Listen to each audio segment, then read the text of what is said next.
I remember at one point I had a conversation with my mother.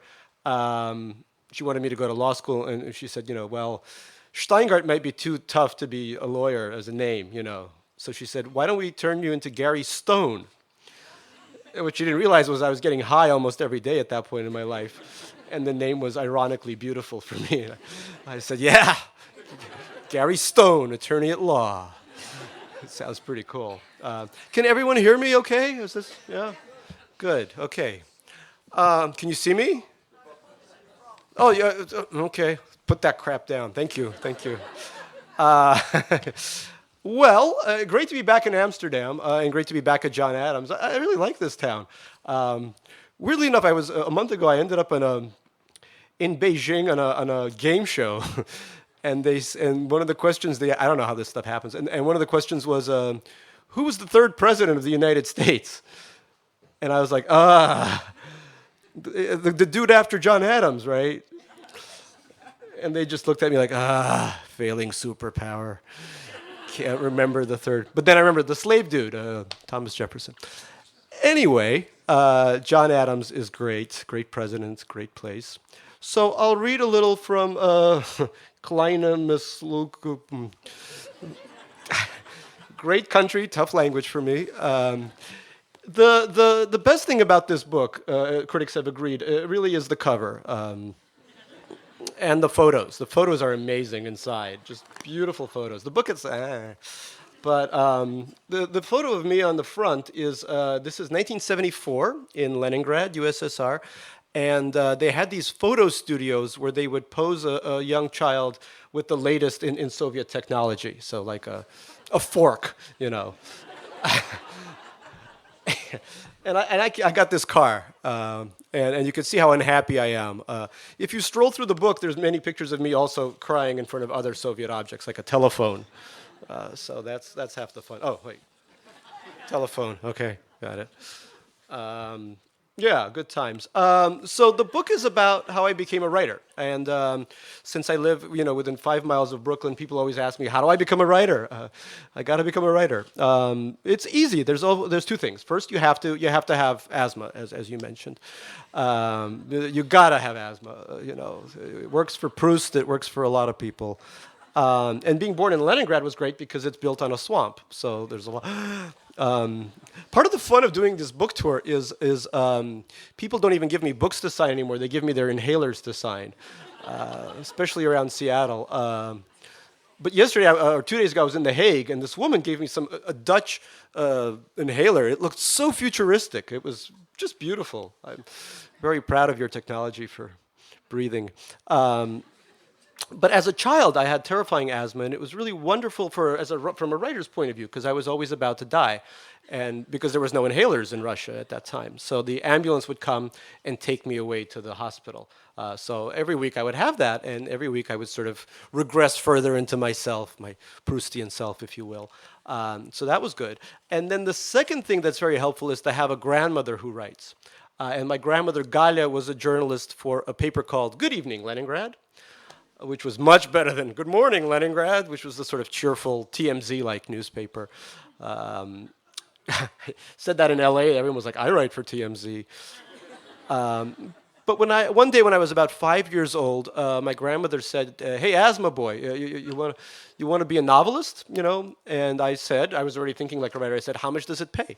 And she said, I'll give you a piece of cheese for every page you write. And I loved this Soviet cheese. It was this yellow-orange, you could take an eye out with it. It was this giant cheese. And she said, a piece of cheese for every page. And so the next thing is I needed a topic to write about.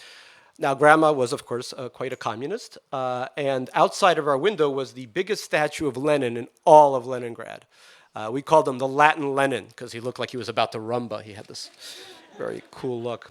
So each morning after an asthma attack, I'd go downstairs and hug the big pedestal of Lenin. That's how much I loved him, the way people love their teddy bears. So my first novel was called Lenin and His Magical Goose. And in it, Lenin meets a talking goose from Armenia or Georgia, somewhere around there. And together they invade Finland and try to create a socialist revolution there. But then Lenin and the goose get into a terrible fight because Lenin we know is Bolshevik. The goose we find out is Menshevik. This is, by the way, this was a huge topic for 5-year-olds in the Soviet Union. One of the first pictures in the book is me in the traditional Soviet boy's outfit of a sailor outfit and tights. So this is 12 years of psychoanalysis right here, right in front of you. And I'm reading this giant Talmudic-sized book, and the book is the history of the Civil War. So again, this 1917 was the big question of our times in 1979. So in the end, Lenin finds out that the goose is Menshevik, and he eats him. For political reasons, but we also find out that Lenin suffers from asthma, just like I did. My grandmother loved it, and she paid me 100 pieces of cheese for the book. Even today, Random House, my American publisher, pays me in cheese, which is great, but hard to sell. So then we emigrated to America, and I had to leave Lenin behind, and I had to learn English and also some Hebrew, because I was sentenced to 8 years of Hebrew school for a crime I did not commit, but there it was.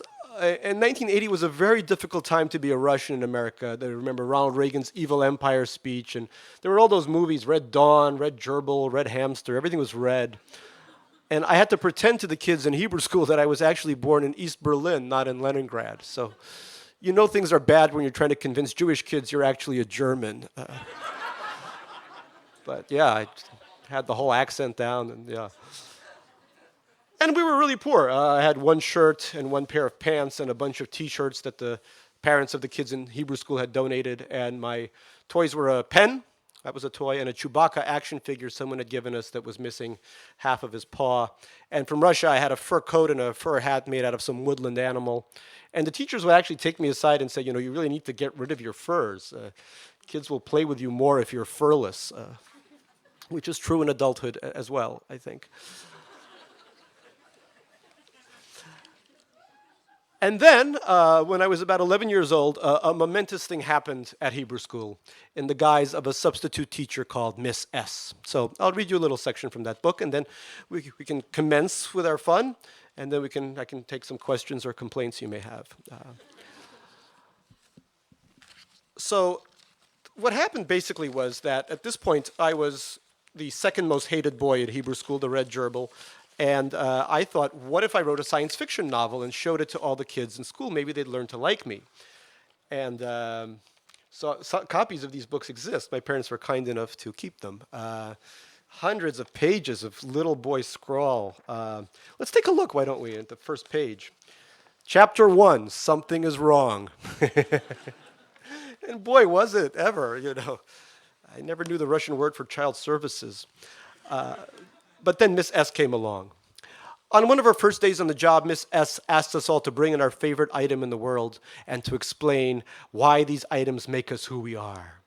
I bring in my latest toy, a dysfunctional Apollo rocket ship whose capsule pops off with the press of a lever, and explain that I have even written my own novel.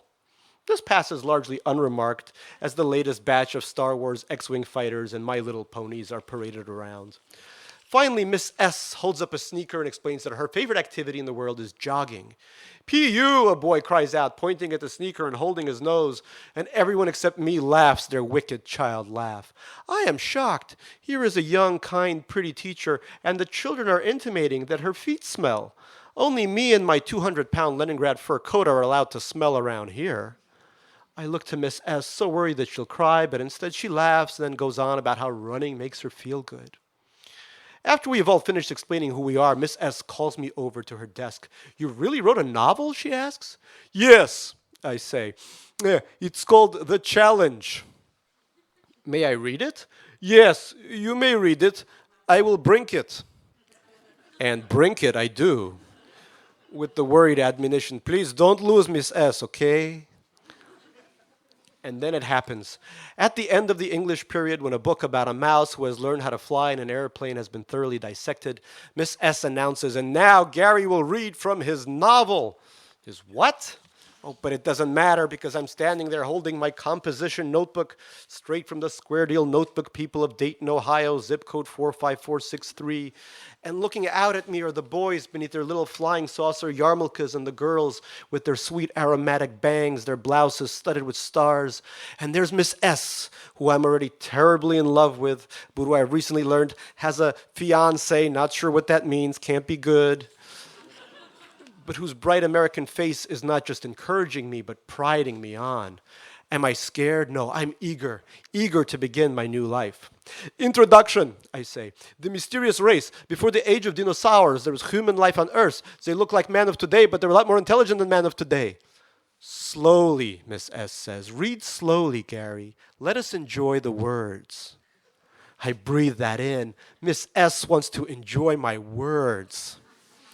So I continue slowly. They built all kinds of spaceships and other wonders, but at that time the Earth circled the moon because the moon was bigger than Earth. One day, gigantic comet came and blew up moon to size it is today. As I'm reading it, despite the many errors, I'm hearing a different language coming out of my mouth.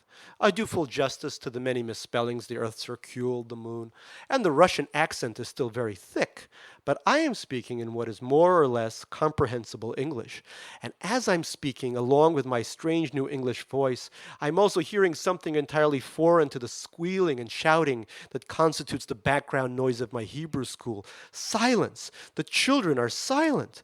They're listening to my every word, and they will listen to the story for the next 5 weeks as well, because Miss S will designate the end of every English period as Gary novel time.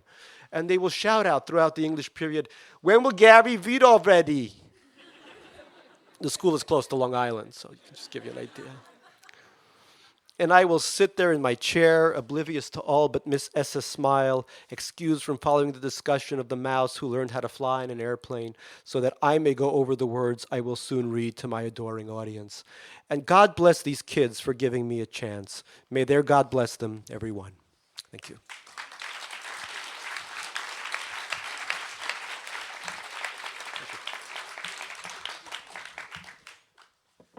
The teacher also, just before the passage you started to read, she talks about how she shows her sneakers. She likes running. Yeah. And then she shows her sneakers, and they are smelly. Yes. Or can you they're smelly, and the children laugh at her for that. Yes. And you are shocked. I'm shocked, yeah. How could you laugh at a pretty teacher like that? In Russia, you could never yell at laugh at a teacher at all. I mean, there are consequences for that. My next book is a children's book called Putin and His Magical Goose, where he finds out the goose is gay and doesn't eat him, but, you know.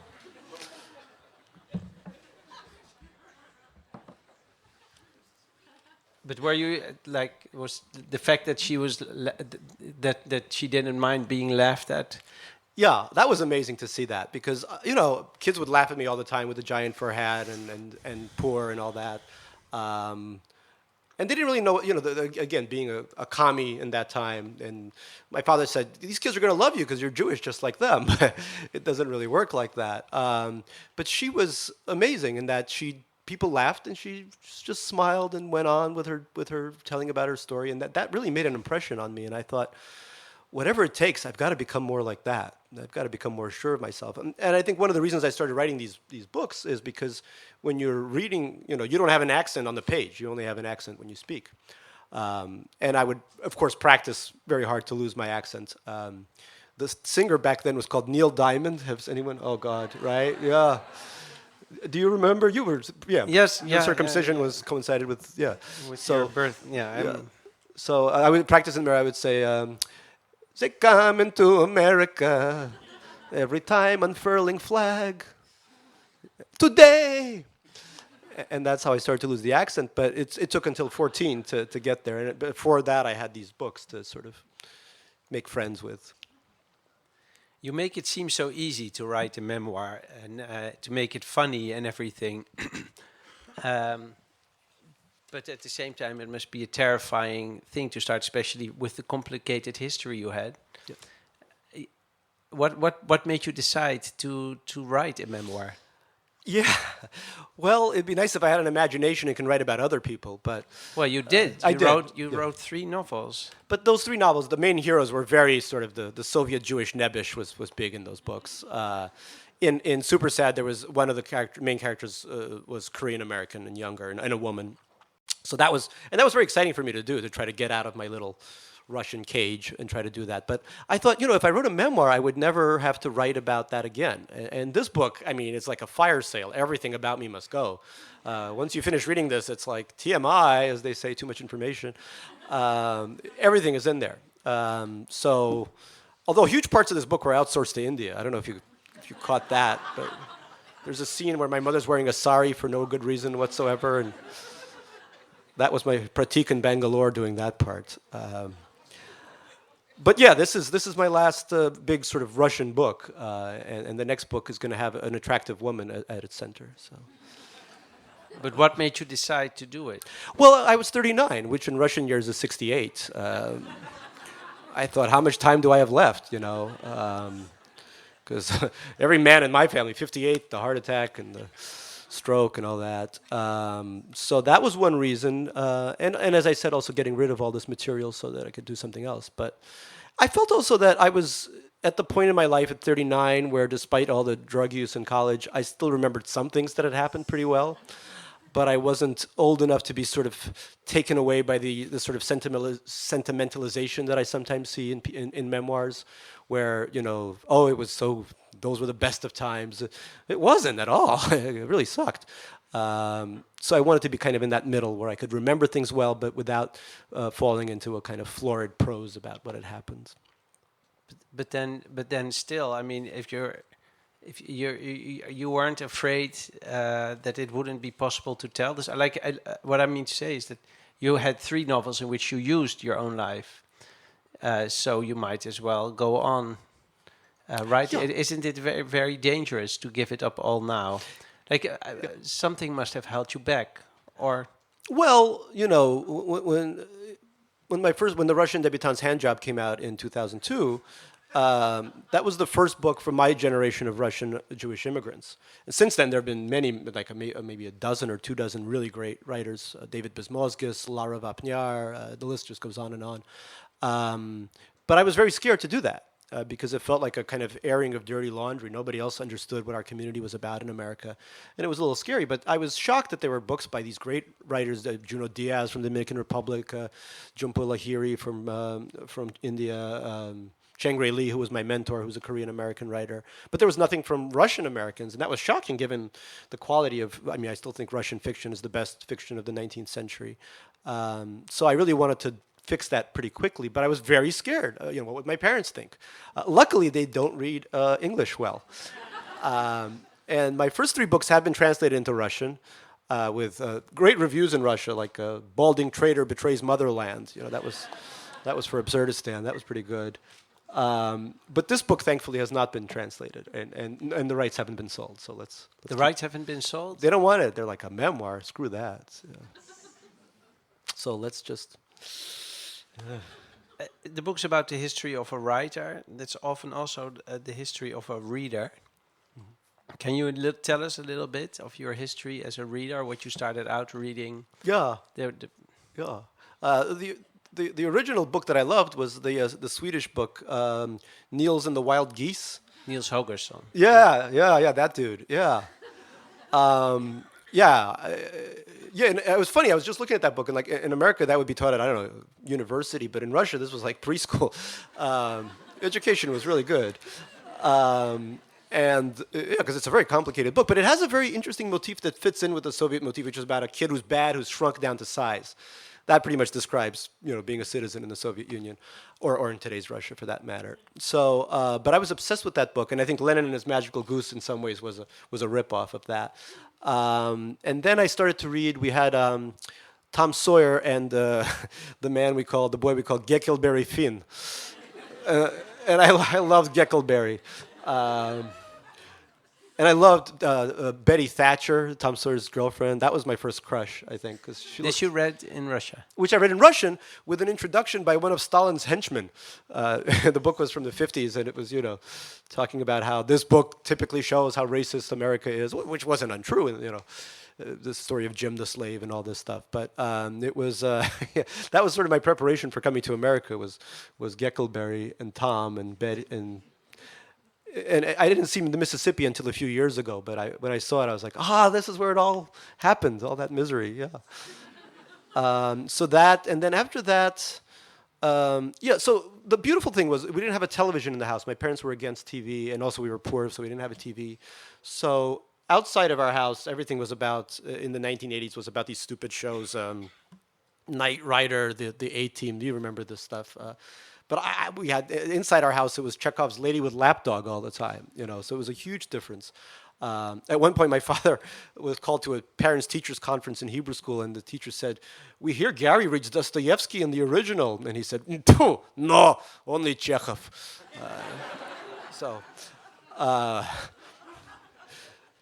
But that's what I grew up with. Chekhov was sort of the dessert after a big meal.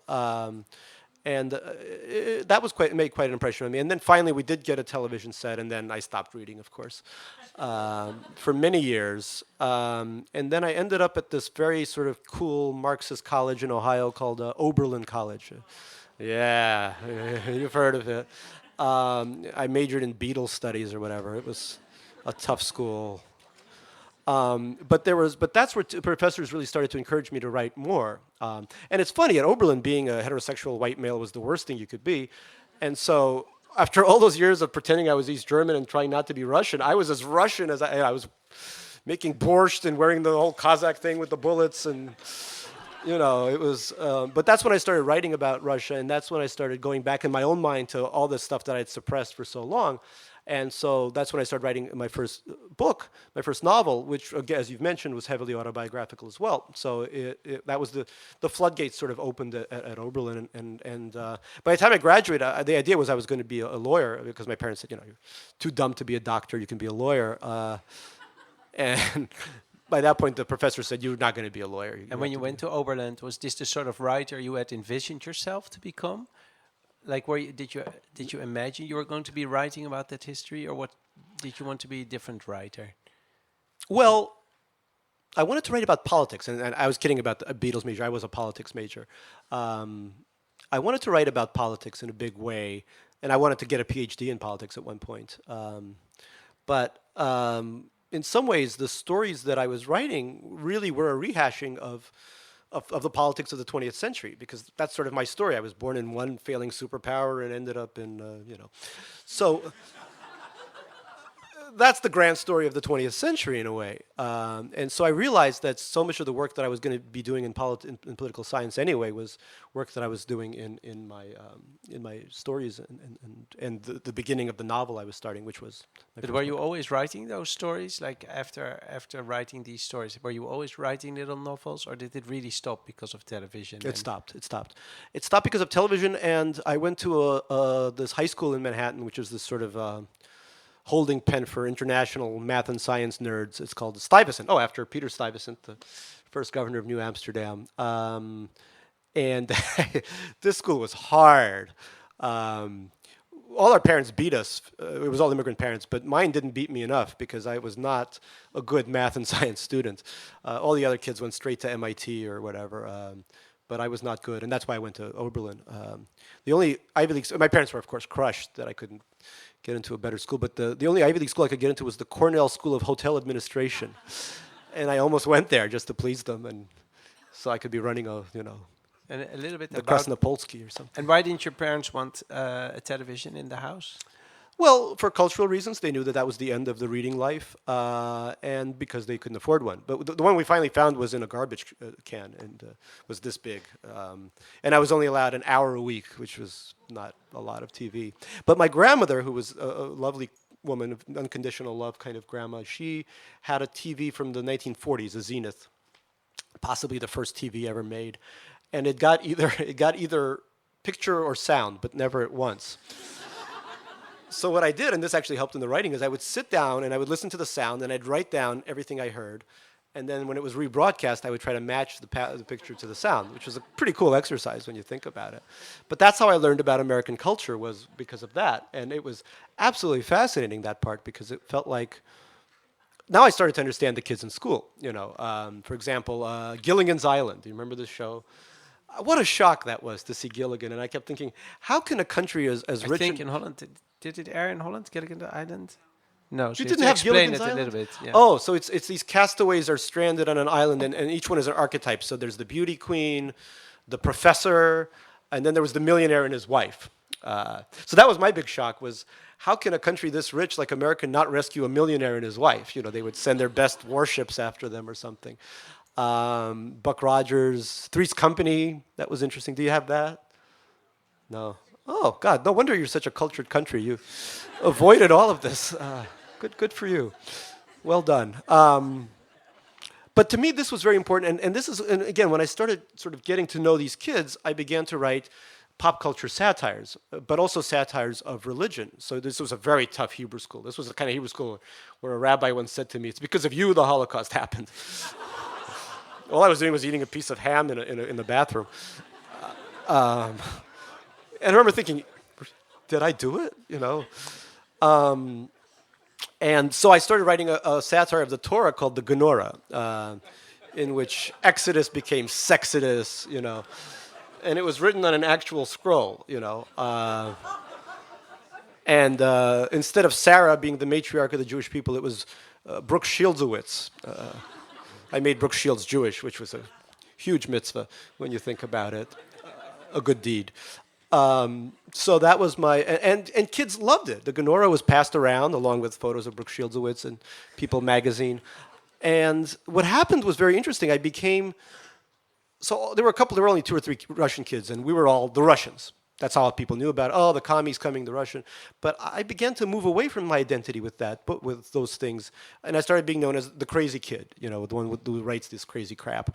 And in our yearbooks, in the end of the 8 years of Hebrew, when we were, the handcuffs were unlocked, each kid was given in the yearbook title of a song to go with them. And all the Russian kids got, you know, Back in the USSR or something like that.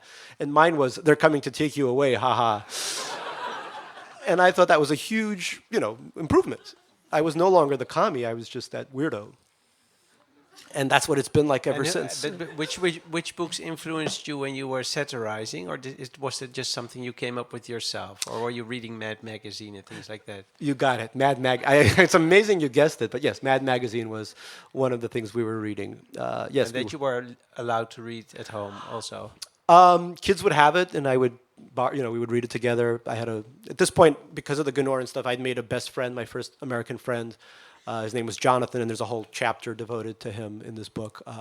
That was unbelievable. You know, I was an only child. Russians don't breed in captivity, and so, you know, this was my best friend. And I was so excited to have a best friend that we just spent all our time together, and we gave up on school. It was the education was so low that we just started writing a sort of novel together, one of those kind of build your own adventure novels where, you know, you would complete the next sentence of it, and then we would do that. We would sit next to each other and just do that back and forth, which was great. So yeah, that's when I thought, is there anything that writing can't do? You know, it makes you friends. It makes your accent go away. It's changed my life. You're still not very much a fan of television and internet and everything if you compare it to literature, right? Like novels are very important to you. I would say that we are living in the golden age of television. A lot of this stuff is really, really, really good.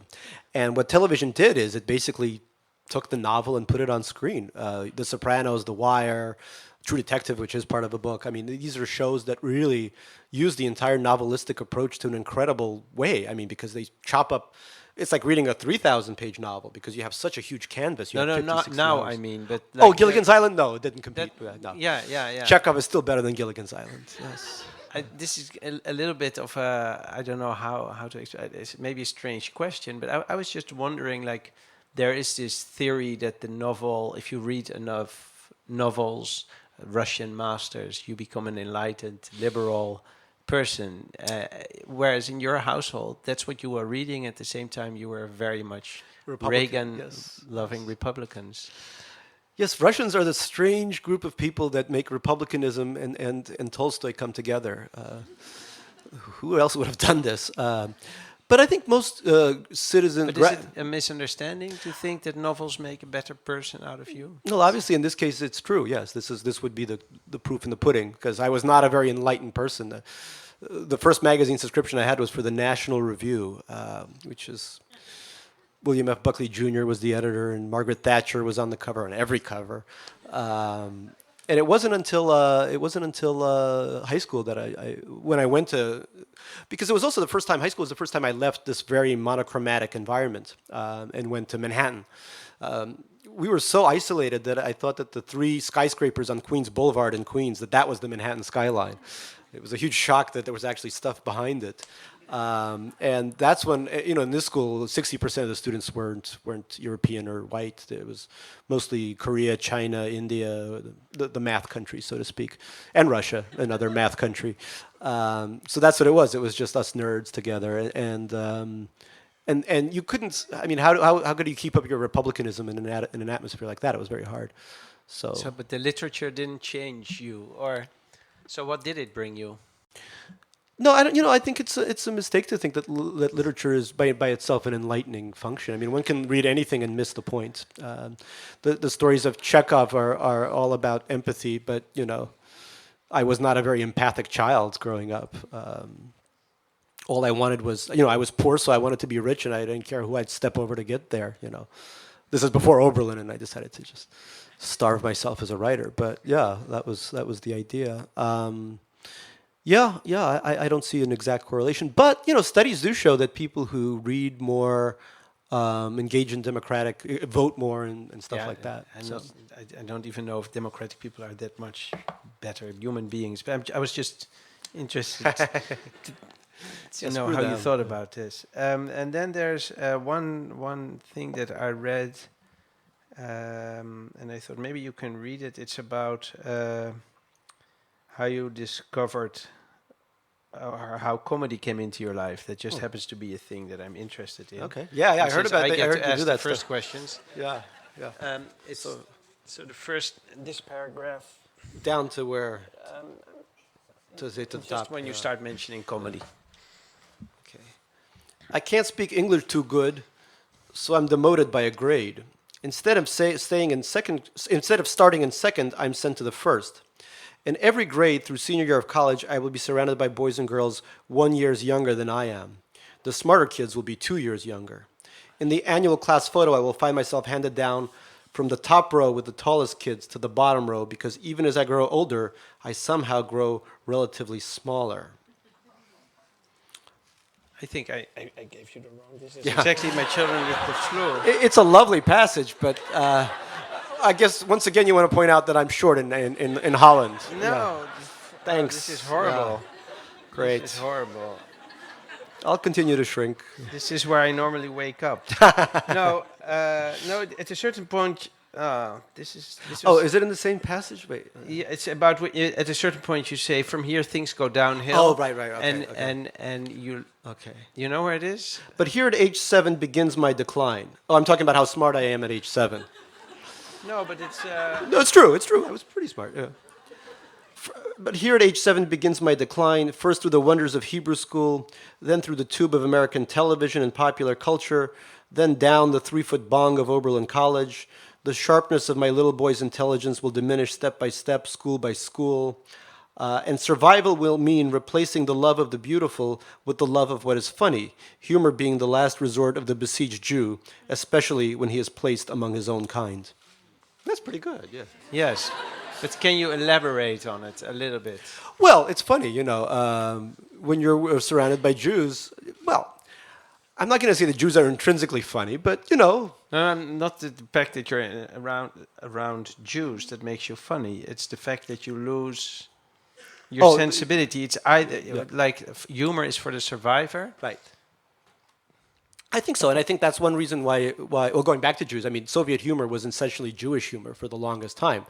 And the idea, Jews would tell Jewish jokes because the idea was let's make fun of ourselves before anyone else can, and that's what I grew up with. I grew up with these endless retelling of these jokes. And these jokes had a very anti-Semitic flavor. I mean, my father would take me aside, would take me on walks through the parks of Queens, and he would tell me the soap opera that he created, the science fiction soap opera called The Planet of the Yids, in which the Yids had an intergalactic planet that was constantly being attacked by space Slavs with large torpedoes. And then there was a Captain Sharansky, after Nathan Sharansky, obviously, who built this circumcised space shield around the planet. And that would deflect the large torpedoes, the unkosher large torpedoes. So that's what I grew up with as a kind of humor, as a base for humor. And the idea, I think, was that my father grew up in a very anti-Semitic country, and that form of humor was his brand of survival. And then when I was placed in Hebrew school, that was my brand of survival as well. But it's almost as if you don't trust your own sense of humor. Like as if you feel that you're more in survival mode than in...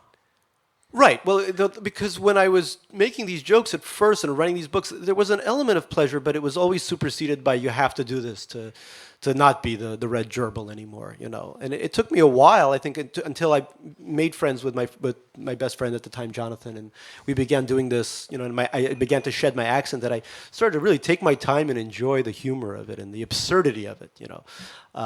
That took quite a while to get there. And even now, you know, when I write a book like this, there's a lot of discomfort in doing this for many reasons. But then the key is how often do you turn back to the humor? You know, when do you interject the terrible metaphor that I created is that the humor is sort of the intercontinental ballistic missile, right? And the payload, the nuclear payload, is the tragedy, you know. So, but that's very small, and you often just see the missile. But what you want to explode is oh God, this is a terrible analogy. It's getting more and more tortured, but you see what I mean. Yeah. One of the things in your book is you talk about your psychoanalysis, Yeah. and you confess that you made fun of psychoanalysis in Absurdistan, Yeah. but that it meant more to you than you would maybe... Yeah. Was it hard for you not to make your psychoanalyst laugh? I mean, you are so good at making people laugh. It's hard, and I you know, and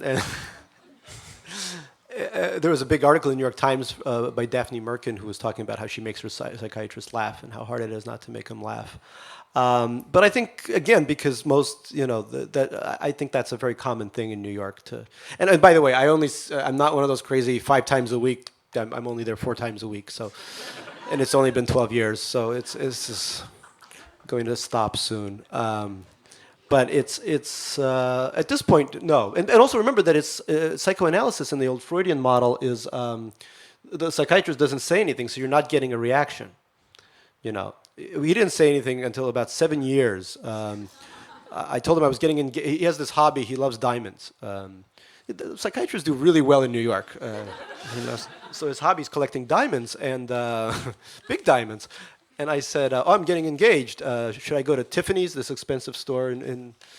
Should I go to, breakfast at Tiffany's? Should I go to Tiffany's to buy a diamond? He said, for the first time, he said something. He said, what, are you crazy? He said, I got a girl for you. She'll give you a good price. Yeah.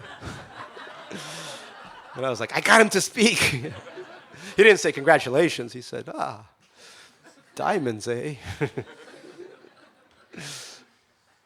But do you keep diaries or anything like that? Yeah, I do. And I think the as much as I hate the whole technology thing, the iPhone has been great for that because I just type it in wherever I go. I'm always traveling, and so and the iPhone's great because you can be talking to some crazy person who's saying some horrible shit, and you can just be typing it all down, and that person doesn't know. So on the ride, I went to The Hague first, and I was being driven by a guy. Yes, this was 2 days ago, from Schiphol to The Hague. And the guy turns to me and he says, first thing he says is, isn't it terrible what they're doing to Black Pete? And I was like, And he said, it's horrible. He came down a chimney, don't you see? He's not a Moor at all. And I was like, okay. I'm like, how long is this ride going to be? And he said, we love, there's no racism in this country. We hate Muslims. That's the only ones. And at this point, I had my phone out. I'm like, yeah, keep talking. All right. So that, and then I file away. If I need Dutch cab driver, I'll just hit that. And I could write that very quickly. Holland is still very much coming to terms with this whole idea of immigrants and immigration. And a lot of people are very scared that Holland will change forever, or that what's your take on that, or do you know? I love immigrants. Oh my God.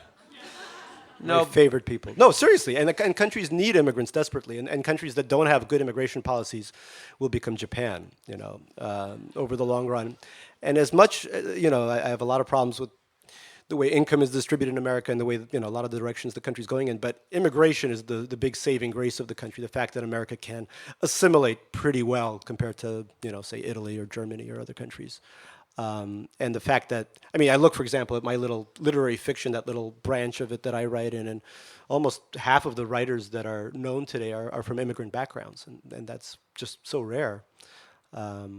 So I think that's one thing that we do right, and I was hoping that Obama could get this law passed, the new Immigration Act, which would have been amazing, but we have a dysfunctional government. I was more wondering, like, what you see in Holland now is that there's always a certain moment in which young immigrants, after arriving and wanting to adapt, sort of go back to their own roots and sort of reject the country where they are in. Yeah. No, I saw there was some kind of series or some kind of photo exhibit where it was people of Moroccan and other heritage holding up their passports, and I think it said "I am Dutch" underneath or something like that. Right? That happened. I wasn't unasked it. That happened. Okay.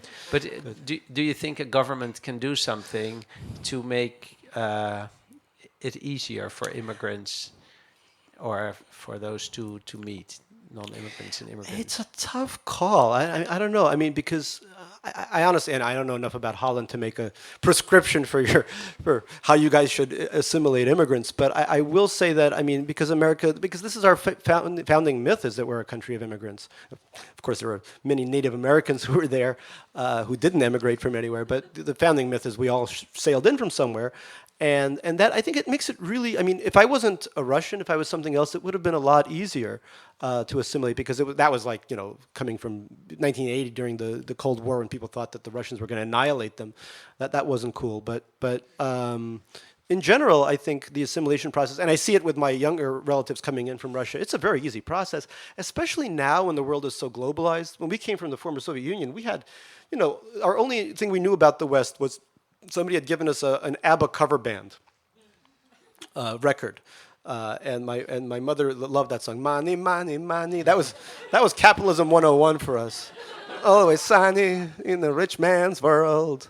But kids now, they have all the technology. A kid from Bombay or Shanghai or Dubai will have the same accoutrements that a kid in New York or in LA will have, and will probably watch the same shows on that thing. And so I think there's a lot of, the globalization has made it much easier to cross between borders, which was certainly not the case when I came from Russia, and probably wasn't the case for people from a lot of countries too. But America, like a great sponge, does suck up the best of the world, and that's keeping a lot of our economy going, even as the manufacturing has left for China and stuff like that. It's people like Sergey Brin and others that keep it going.